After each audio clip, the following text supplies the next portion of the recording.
आप मुझे बताएंगी जो गंगा नदी है, गंगा नदी जो है वो कहाँ पर बनती है? क्योंकि गंगा नदी कहीं से निकलती नहीं है, गंगा नदी बनती है। तो बताएंगे मुझे वो कौन सा स्थान है जहाँ से गंगा नदी बन करके आगे बढ़ती है? देवप्रयाग। एग्जैक्टली वो देवप्रयाग है, क्योंकि वहाँ पर भागीरथी और अलकनंदा जो जहाँ पर मिलती हैं वो देवप्रयाग के अंदर स्थान आता है। और देवप्रयाग के बाद में वो जो अलकनंदा नदी जो आगे से आ रही है उसका नाम गंगा हो जाता है। मैं ठीक बोल रहा हूँ? जी बिल्कुल। एक सवाल और है कि जो हमारे भारत का सबसे ऊंचा डैम है, बांध है, उसका नाम क्या है? उसका वो नाम है टिहरी बांध। टिहरी बांध है। आपको मुझे बताना है टिहरी डैम का हाइट कितना है। और देखिएगा जो बिलांगना और भागीरथी नदी है, इन दोनों के संगम के स्थान पर जो टिहरी डैम है वो बना हुआ है। मैं ठीक बोल रहा हूँ? जी सर बिल्कुल। एक यहीं से एक छोटा सा सवाल है, मैं ज़्यादा इधर उधर नहीं करूँगा।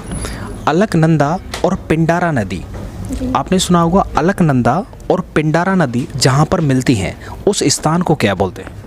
कर्णप्रयाग।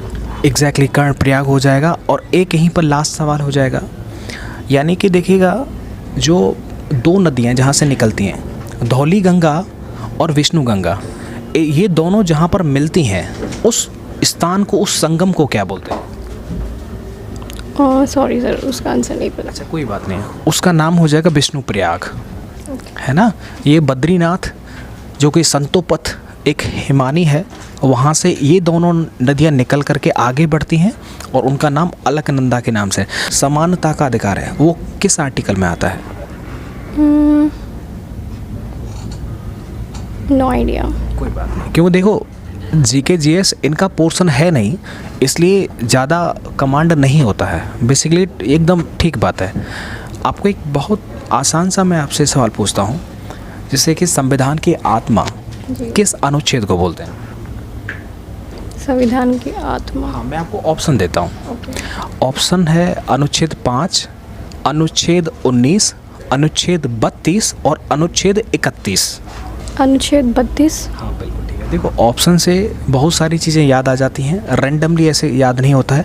लेकिन दो सवाल हैं, संविधान की आत्मा जो होती है वो अनुच्छेद 32 है, लेकिन संविधान की जो रीढ़ है वो अनुच्छेद 19 को बोलते हैं। क्योंकि 19 में बहुत सारी चीज़ें हैं, 19 में 6 आर्टिकल, अलग सब आर्टिकल होते हैं। सुरभि। देखिए इनका नाम सुरभि है एंड सुरभि जो है वो टीचर की तैयारी कर रही हैं। वर्तमान में आज ही एक नोटिफिकेशन आया है, DSSB के माध्यम से टीचर की भी वैकेंसी आई है। अगर आप उसमें इंटरेस्टेड हैं, मतलब दिल्ली में, देन आप उसका फॉर्म भर सकती हैं। आज का ही लेटेस्ट अपडेट है। इमरजेंसी पावर हमारे भारत देश के अंदर अगर आपातकाल घोषित करना है तो उसका अधिकार किसके पास में होता है? राष्ट्रपति के पास। राष्ट्रपति के पास में। आपको पता है हमारे संविधान के अंदर कितने प्रकार के आपातकाल के बारे में बात की गई है? No idea sir. कोई बात नहीं, 3 प्रकार के या 10 प्रकार के? 3 प्रकार के। हाँ, जो कि 352, 356 और 360, ये 3 प्रकार के। अच्छा लगा आपसे बात करके, ठीक है, आप तैयारी करिएगा। Sorry to disturb you, really sorry. Okay, कुछ विद्यार्थी और हैं जो वेट कर रहे हैं कि हम उनके पास में जाएं और उनसे बातचीत करें। मैं एग्जैक्टली उनसे बात करूंगा। एक सेकंड, ये चेयर आप एक सेकंड लगा दीजिए।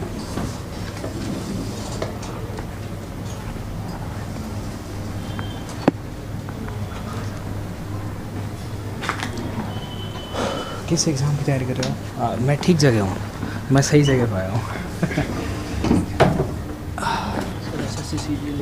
सीजीएल के ना, आप चेयर थोड़ा पीछे रखो। देखिए एक सेकंड, अगर आपको दिक्कत आ रहा है देन आप इधर खड़े हो सकते हैं, ठीक है? मतलब मेरा ना है लेकिन सर का ज़रूर देखना चाहिए चेहरा ना। आप इधर खड़े सकते हैं, आप ठीक है? सर क्या नाम आपका? सर अर्पित काम्बोज। अर्पित, सहारनपुर से हो? कहाँ सहारनपुर में रहते हो? सर नुमाइश कैंप। अच्छा, नुमाइश कैंप से रहते हो। बेसिकली मैं सहारनपुर जेल में नौकरी करता हूँ, तो जेल में आना चाहोगे कभी? नहीं सर। नहीं, मिलने के लिए तो आना चाहिए ना यार।